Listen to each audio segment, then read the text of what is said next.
Sony plans to bring PlayStation 2 games to PlayStation 4. A Sony spokesperson confirmed the upcoming PlayStation 4 feature with Wired, saying, "We are working on utilizing PS2 emulation technology to bring PS2 games forward to the current generation. We have nothing further to comment at this point." Oh man, so you're telling me I get to use my PS4 to play games from the year 2000? The year 2000? I'm so excited. I'm gonna install Napster, download the new Britney Spears album. Also, have you guys heard of this movie Battlefield Earth? I bet it's gonna win like every Academy Award. I mean, it's crazy. It's like the new Star Wars. There's no way that's gonna get critically panned at all. Constantly. Forever.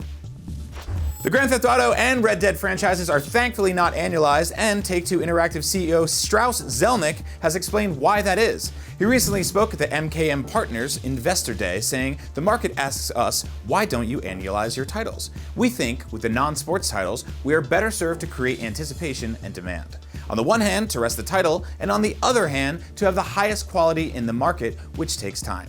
You can't do that annually." So the lesson here is take your time with things and they turn out better. Rush them out the door to sell them every year and they get watered down and people get tired of them. If only every third-party developer in the world understood that. Anyway, that's why I'm proud to announce that IGN's Daily Fix will now be changing its name to the IGN Every 4 or 5 Years Fix. Check back in a few years for all the hottest video game news of the year 2020. If I'm still alive. Another season of Game of Thrones is coming, as Telltale Games has announced that it's working on more episodes for the series. The company's CEO Kevin Brunner told The Hollywood Reporter that choices made in the first season will carry over to the second, but he couldn't reveal much more than that. Brunner also avoided saying how far along a development Telltale is with the second season of Game of Thrones. Spoilers for the next season of Game of Thrones, by the way, or any season of Game of Thrones. A good guy dies horribly, a bad guy dies, but not as horribly as he should have. People have sex, somebody kills a horse, there's a large gratuitous panning shot of a giant map, and that chair everyone is fighting over still looks really, really uncomfortable. Why would you even want to sit in that thing? It's covered in swords, and skulls and stuff. It's gross. Let's get a futon. Chill out.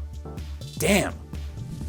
Bloodborne has received a hefty 9GB patch ahead of next week's release of The Old Hunters. Along with getting a PlayStation 4 exclusive ready for the expansion, the updates also includes a new covenant called the Federation, more NPC characters to fight with in co-op, and matchmaking improvements in general. All that is a really nice way of saying, hey guys, we've spent the last 6 months figuring out grotesque and horrific new ways to murder you constantly at the hand of disgusting nightmare creatures such as a 70-foot tall skeleton goat with a screaming woman's head. Man, I love that game. And that's your Daily Fix for November 20th. I'm Brian Altano. Hope you have a Star Wars Battlefront-filled weekend. You know I will. And remember that you can get your fix anytime online at IGN. I love you. I really do. I swear, with my whole heart, my whole big, weird, dark heart full of pizza and cheese, I just really love you.